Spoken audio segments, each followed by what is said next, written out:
우리가 기도에 대해서 계속 묵상하고 있습니다. 기도에 대해서 논할 때 꼭 생각하게 되는 주제 중에 하나가 응답에 대한 것이지요.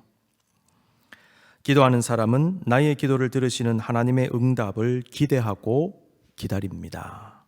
그래서 우리는 늘 응답에 관심이 많습니다. 하나님은 기도에 반드시 응답하시며 우리는 그 응답을 체험하며 살아갑니다. 문제는 우리가 항상 내가 원하는 응답을 받는 것은 아니라는 것입니다. 우리의 고민은 여기에 있습니다. 하나님은 왜 어떤 기도에는 응답을 하시지 않는가? 하나님은 정말 응답을 하시지 않는 것인가? 아니면 응답하시는데 우리가 깨닫지 못하는 것인가? 우리는 하나님이 주시는 기도의 응답에 대해서 혹시 잘못 알고 있지는 않는가? 우리가 이러한 질문들에 대한 답을 찾기 위해서는 하나님이 응답하시는가 그렇지 않는가라고 묻기보다는 근본적으로 기도의 응답이 무엇인가? 그리고 하나님은 어떻게 응답하시는가에 대해서 물어야 할 것입니다. 오늘 본문은 바울과 실라가 간수와 그 가족들에게 복음을 전한 이후에 일어난 일을 기록하고 있습니다. 바울과 실라가 가혹하게 매질을 당하고 투옥된 그 밤에 많은 일들이 일어났지요. 하나님은 감옥 문이 열리고 착고가 풀어지게 하셨고 이어서 간수와 그 가정이 구원받는 은혜도 주셨습니다. 하나님은 같은 장소와 시간 속에서 다양한 역사를 허락하신 거예요.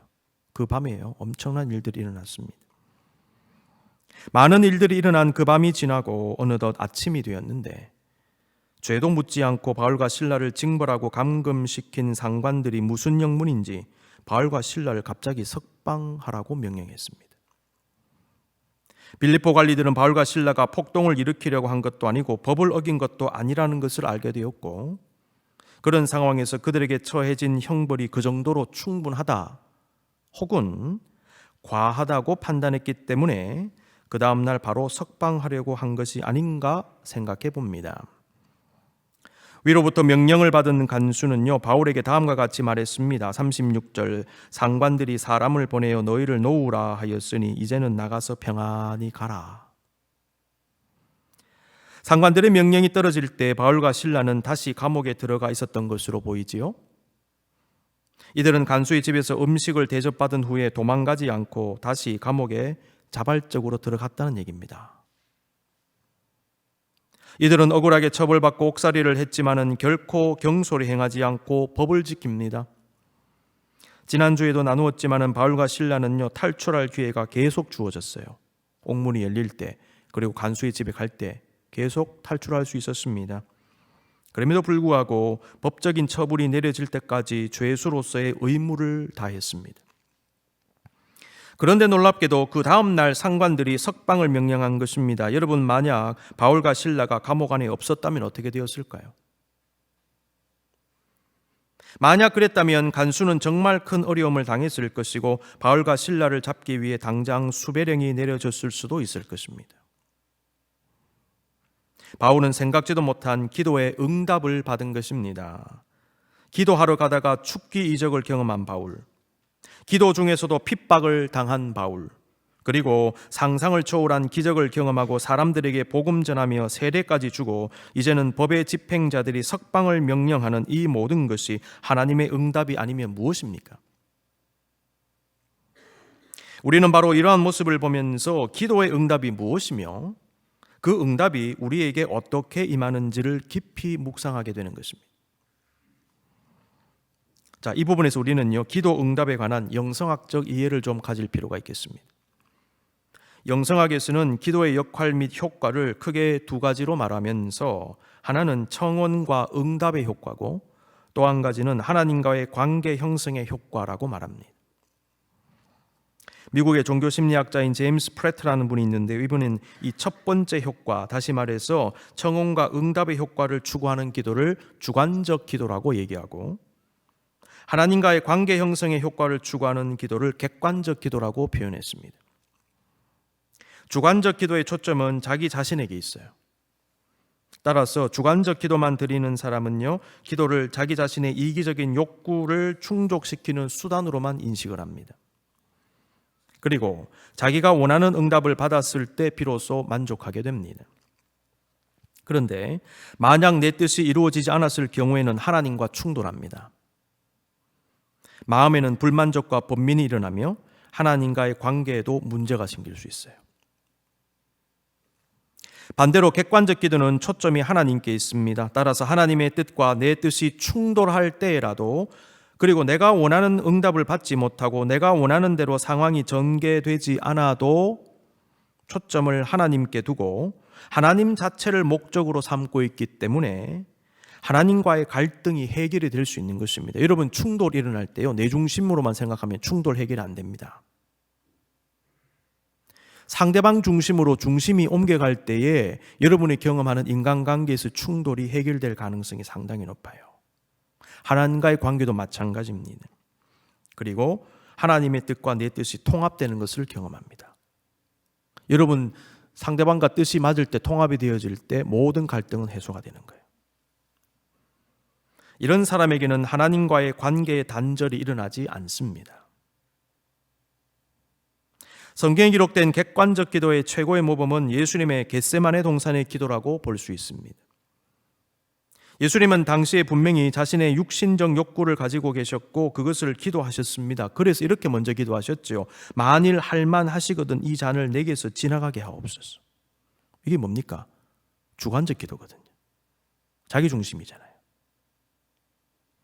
그런데 결국에는 나의 원대로 마시옵고 아버지의 원대로 하옵소서, 객관적 기도죠. 그래서 예수님은 주관적 기도에서 지금 객관적 기도로 내 중심에서 하나님 중심으로 옮겨가고 있습니다. 성숙한 기도는 나와 나의 욕구에 초점을 둔 주관적 기도에서 하나님과 하나님의 뜻에 초점을 두는 객관적 기도로 바뀌어 나가는 게 성숙한 기도입니다. 객관적 기도를 드리는 사람의 목적은 하나님과의 관계 그 자체입니다. 내 욕구가 아닙니다. 그 속에서 영적 행복을 누리는 거예요. 하나님 함께 하시니 그것으로 나는 족합니다. 같이 있는 것 자체가 행복합니다. 이거죠. 그리고 하나님의 뜻이 온전히 이루어지는 것, 이게 목적입니다. 그리고 바로 그 관계 속에서 나의 바램과 소망이 어떤 형태로든 해결됩니다. 그런데 이때 해결이란 하나님의 뜻과 방식으로서의 해결을 의미합니다. 우리가 기억할 것은 하나님의 뜻과 방식으로서의 해결이 우리에게 가장 좋은 결과라는 거예요. 우리는 보통 내 방식으로 내 뜻대로 해결되면 제일 좋다고 생각하지만 그렇지 않습니다. 하나님의 방식과 하나님의 뜻이 우리에게 제일 좋은 것입니다. 우리는요, 많은 경우에 내가 잘 모르고 있는 경우가 많습니다. 내가 지금 뭐가 필요한지조차도 모르고 있습니다. 그래서 엉뚱한 걸 자꾸 구하는 거예요. 객관적 기도를 드리는 사람은 하나님이 나에게 가장 좋은 것을 주신다는 신뢰가 있습니다. 그래서 예수님처럼 나의 원대로 마시옵고 아버지의 원대로 하옵소서라고 기도하게 되는 것입니다. 몇 주 전에 설교에서 나눈 대로 기도는 기본적으로 나의 욕구에서 나온다라는 것이죠. 그렇다면 우리의 주관적 기도가 객관적 기도로 옮겨갈 때에 우리의 욕구의 문제는 어떻게 될까요? 우리의 욕구가 우리의 기도의 동기가 되는 것은 분명합니다. 그럼에도 불구하고 우리의 욕구 실현 자체가 우리의 기도 응답의 여부를 판단하는 기준이 되지 않는다는 것입니다. 내 욕구가 만족이 되면 응답받은 것이고 만족 안 되면 응답 안 받은 것이다, 이렇게 얘기할 수 없다는 것입니다. 물론 내가 원하는 것을 기도하면 여러분 그대로 받을 수 있습니다. 많은 경우에 받으시지요. 그때 우리는 응답받았다라고 말합니다. 그러나 기도한다고 해서 우리가 원하는 것을 항상 받는 것은 아닙니다. 우리는 많은 것을 받고 있죠. 동시에 많은 것을 받지 못하고 있습니다. 내가 원하는 것을. 그러므로 무조건 나의 욕구의 실현을 가지고 응답의 여부를 판단할 수 없다라는 것입니다. 영성학자들에 따르면 어떤 욕구 때문에 기도했지만은 그 욕구로부터 자유함을 얻을 때 비로소 그 기도가 제대로 살아나며 응답이 시작되었다는 증거가 된다라고 말합니다. 욕구로부터 자유할 때. 핵심은 내가 그 욕구로부터 자유하느냐 그렇지 않느냐입니다. 여러분, 근데 이것이 왜 중요할까요? 내가 나의 욕구로부터 자유함을 얻는 것은 그 욕구를 하나님의 처분에 맡겼다는 것이고요, 하나님의 처분에 순종하겠다는 마음이 생겼다는 거예요. 그래서 자유함을 느끼는 것입니다. 그 상태는 하나님과의 교통 속에 있는 상태입니다. 중심이 나에게서 하나님께로 간 상태입니다. 그리고 바로 그때 하나님이 주시는 어떠한 것에도 만족하며 받아들이고 감사함으로 순종할 수 있게 됩니다. 왜냐하면 말씀드린 대로 하나님께서 어떤 응답을 주셔도 그것은 나에게 가장 좋은 것임을 믿기 때문에. 그런데 이런 사람의 심령에 무엇이 깃드느냐? 평안이 깃듭니다. 그런데 만약 내가 욕구로부터 자유하지 못하고 집착하고 매달리게 되면 많은 경우 욕구 불만 속에 마음의 불평안과 근심과 번민을 경험하게 될 것입니다. 그래서 기도하면서도 불안해하는 거예요. 여러분, 기도하면서 불안해하시죠? 왜 그런 줄 아십니까? 무엇인가에 집착하고 있기 때문이에요. 자유함을 누리지 못하고 있기 때문이에요. 기도하면서도 평안이 없고 기도하면서도 시험에 듭니다. 이런 사람은 여전히 이기적이며 자기중심적인 주관적 기도, 그리고 자기 욕구의 충족만을 위한 기도에 머물러 있습니다. 욕구로부터 자유한 사람에게 일어나는 대표적인 내면의 현상은 평강입니다. 빌립보서 2장 6절 7절입니다. 아무것도 염려하지 말고 다만 모든 일에 기도와 간구로 너희 구할 것을 감사함으로 하나님께 아뢰라. 그리하면 모든 지각에 뛰어난 하나님의 평강이 그리스도 예수 안에서 너희 마음과 생각을 지키시리라. 제가 자주 인용하는 말씀이죠. 염려 버리고 기도하며 감사함으로 아뢰을 때 주어지는 결과는 모든 지각에 뛰어난 하나님의 평강이다 그랬습니다. 이것은요, 주관적 기도에서 객관적 기도로 옮겨갈 때 일어나는 현상이에요. 이것은 내가 원하는 거 받고 받지 않고의 여부와 전혀 상관이 없어요. 못 받아도 평안이 임합니다. 내 욕구로부터 자유하고 하나님과의 교제에 최선을 다하면서 하나님께 초점을 둘 때, 그때 우리의 마음에는 평강이 자리하는 것입니다. 여러분, 근데 이것은 이미 응답을 받은 상태라고 말할 수 있어요. 이미 응답받은 거예요. 그거는 주님과의 깊은 교제 가운데 심령의 평강을 누리는 것 이상의 응답이 있나요? 여러분, 마음의 평강 이상의 응답이 있습니까? 많은 경우에 여러분, 마음의 평강이 임하면 많은 경우에 문제가 해소되었다고 생각하셔도 좋을 것 같아요. 주님은 그 평강 가운데 우리에게 필요한 것들을 주님의 뜻대로 허락하시며 가장 좋은 길로 인도하시는 것입니다. 그러므로 하나님의 응답은 이미 시작된 것이고 우리에게 어떤 형태로든 주어지는 것입니다. 우리는 내가 원하는 것을 얻어야만 응답을 받는 것이라는 생각을 내려놓고 하나님의 응답에 대한 새로운 이해를 가져야 합니다.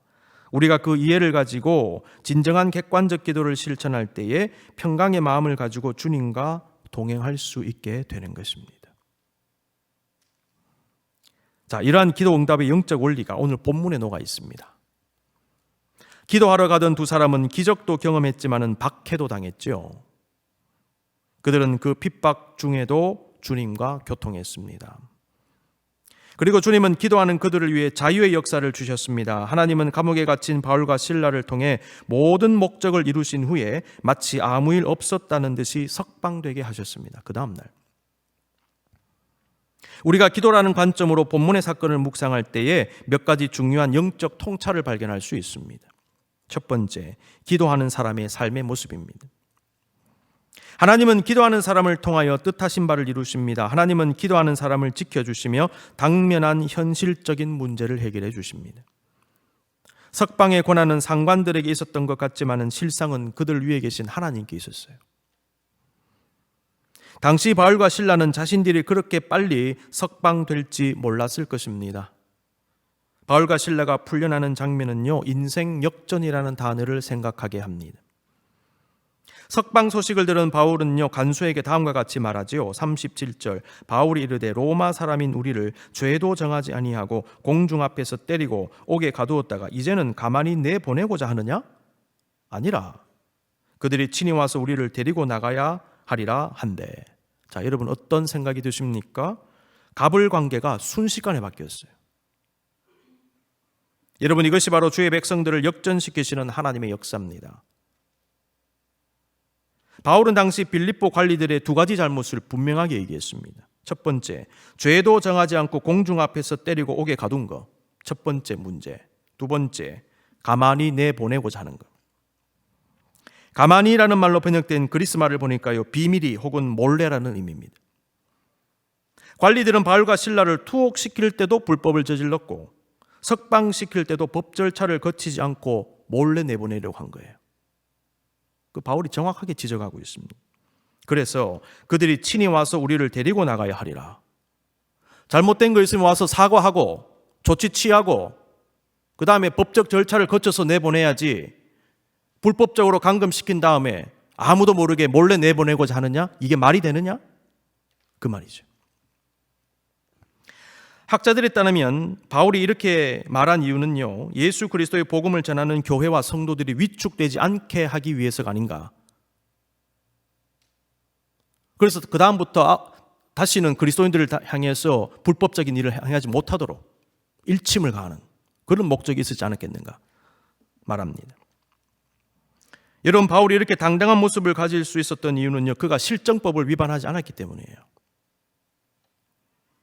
바울은 하나님의 나라와 의를 추구하며 복음을 전하면서 세상의 법과 질서, 도덕과 윤리적인 부분에서도 한 점 부끄러움 없이 오직 그리스도의 덕을 세우며 살아갔습니다. 그러하기에 누구 앞에서도 당당하고 떳떳했던 것입니다. 성도의 삶도 이와 같아야 할 것입니다. 성도는 세속의 삶에서 부끄러움이 없도록 노력해야 됩니다. 그래야 우리의 신앙과 영성과 기도가 위력을 잃지 않습니다. 우리가 도덕적으로 문제가 있고 윤리적으로 문제가 있는데 우리의 기도가 위력이 있습니까? 우리의 영성이 위력이 있습니까? 우리의 신앙이 힘을 발휘할 수 있습니까? 발휘하지 못합니다. 그리고 당당하고 떳떳하지도 못합니다. 이 바울의 모습은 우리에게 굉장히 중요한 도전을 줍니다. 바울의 말을 들은 부하들은 상관들에게 보고했는데 상관들은 바울과 실라가 로마 시민권자임을 알고는 매우 두려워했습니다. 그 이유는 로마의 지배를 당하고 있는 그 지역의 관리들이 로마 시민권자를 불법으로 처벌하고 감금했다면 자신들이 형벌을 받을 수 있었기 때문입니다. 그들은 바울을 찾아와서 권하여 데리고 나갔다라고 성경은 기록하지요. 39절, 와서 권하여 데리고 나가 그 성에서 떠나기를 청하니. 이 구절에서 권하여라는 말의 원어적인 의미는 간청하다 그리고 빌다라는 얘기예요.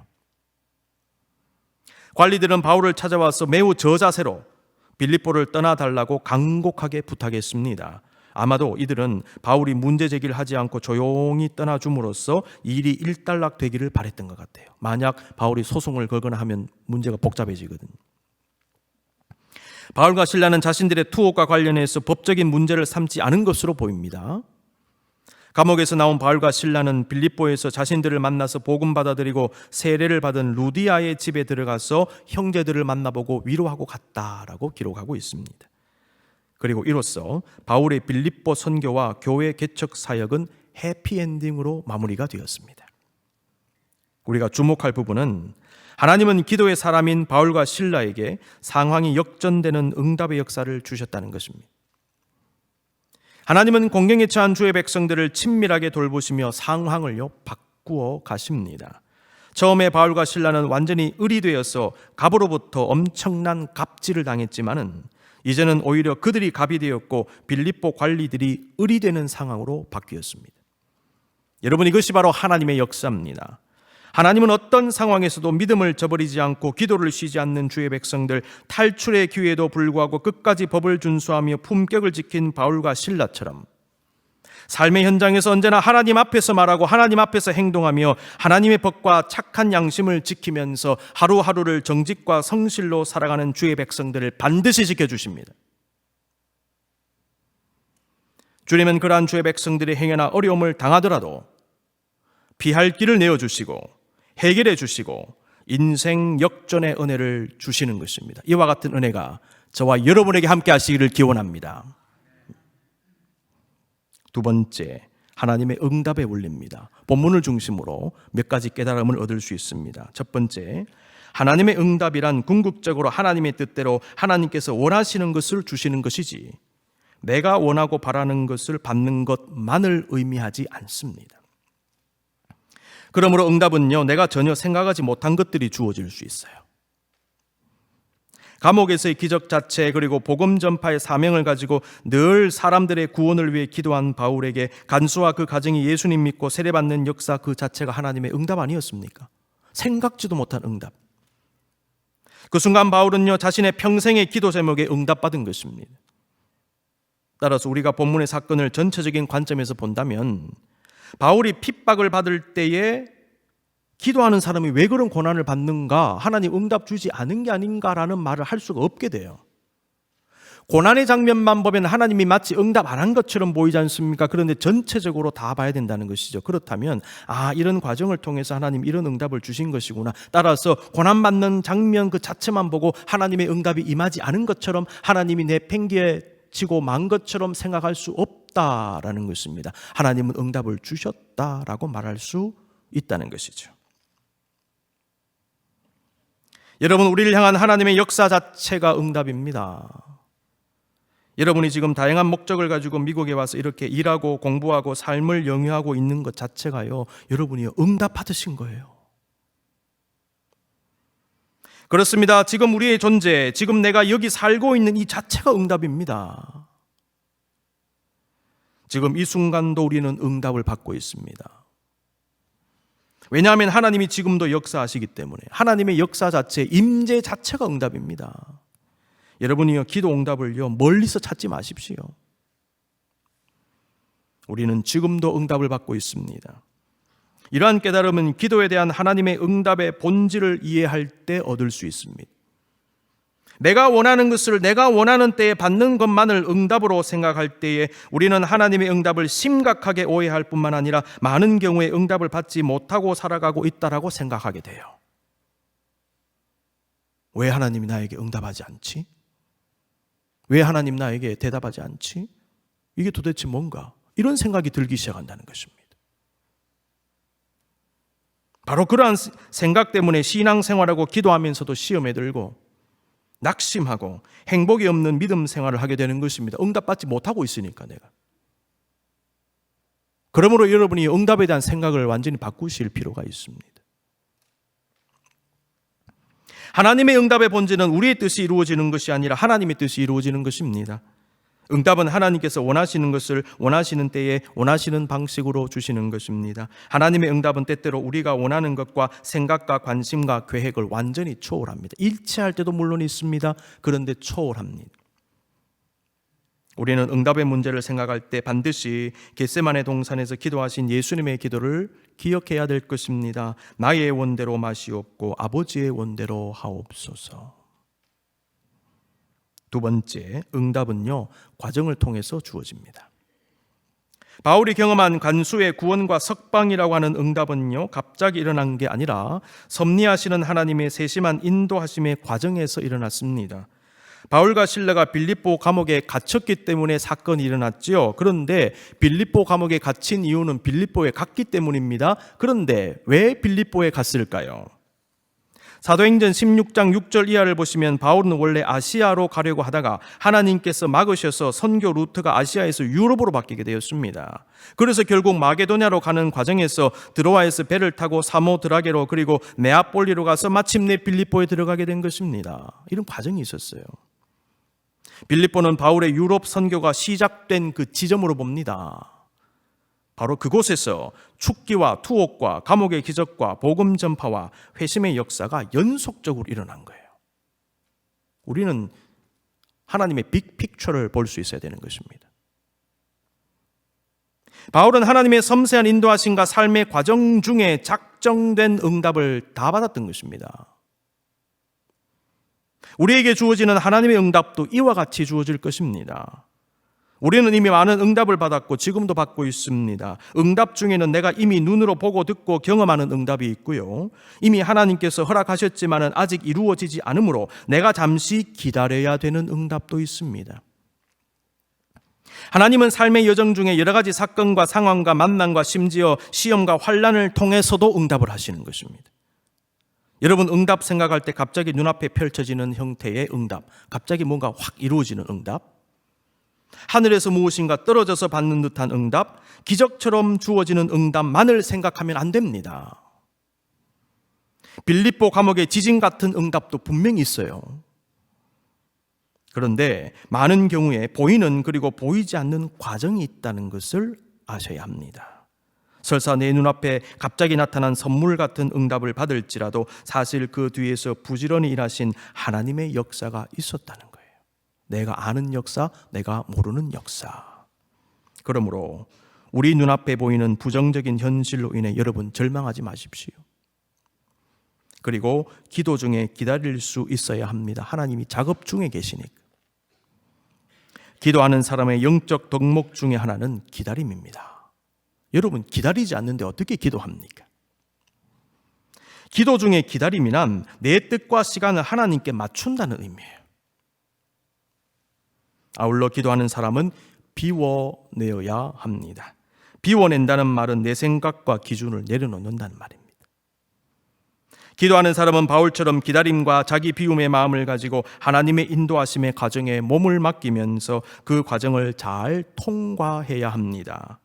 그리하면 아브라함과 모세와 다윗과 바울 등등 위대한 성경의 인물들이 받은 놀라운 하나님의 응답의 역사를 경험하게 될 것입니다. 우리는 과정 중에 있습니다. 낙심하지 마십시오. 세 번째, 응답의 과정 중에는 고난도 들어 있습니다. 응답은 항상 기분 좋은 과정을 통해서 주어지지 않습니다. 기분 좋은 과정도 있어요. 그런데 기분 나쁜 과정, 불행의 과정, 고난의 과정도 있다는 것입니다. 바울과 실라의 경우처럼 응답의 과정은요, 크고 작은 사고와 어려운 환난을 통과할 수도 있습니다. 응답은 좋은 과정이든 힘든 과정이든 간에 삶에서 일어나는 다양한 일들을 잘 견디어 나가는 사람이 받을 수 있습니다. 고난은 응답의 과정입니다. 여러분이요, 그런 의미에서 고난을 잘 통과하십시오. 하나님의 놀라운 응답이 고난 끝에 기다리고 있습니다. 정연복이라는 분이 쓴 은총이라는 시가 있습니다.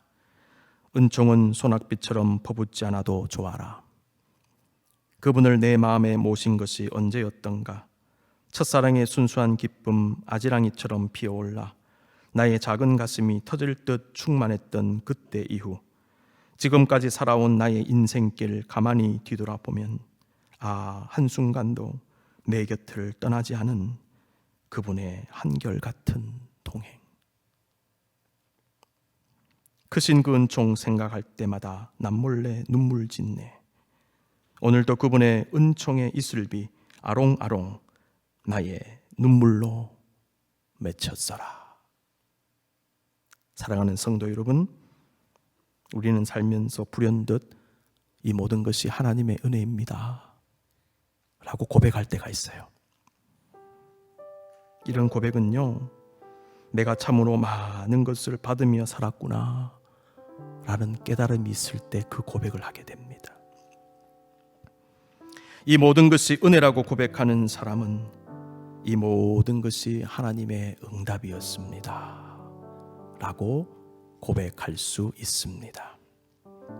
그렇습니다. 우리는 내 욕구, 생각, 의사와 관계없이 지금까지 정말 많은 응답을 받았고 지금도 응답받고 있습니다. 그러므로 우리는 오늘 또 응답하시는 주님을 바라보아야 합니다. 우리 육체적인 눈을 감고 영적인 눈을 한번 떠보는 마음으로 이 시간 잠잠히 묵상하십시다. 여러분, 삶에 걱정 근심 많으시지요? 응답을 기다리고 계시지요? 바라는 것 있으시지요? 잠깐 내려놓으십시오. 그리고요, 우리에게 가장 좋은 것 되시는 주님 바라보십시다. 하나님 바라보며 나가십시다. 내가 원하는 게 있지만 그 원하는 것들로부터 자유하십시다. 내 중심에서 하나님 중심으로 옮겨가십시다. 그때 많은 일들이 일어날 것입니다. 그때 우리는 진정한 응답을 받게 될 것입니다. 주님을 바라보십시오. 사람이 아니라, 물질이 아니라, 내가 아니라 주님을 바라보실 수 있기를 바랍니다. 하나님은 지금도 여러분에게 응답하십니다. 여러분에게 가장 좋은 것 주십니다. 이 응답의 은총 가운데 승리하시는 저와 여러분의 믿음의 삶이 되시기를 간절히 기원합니다.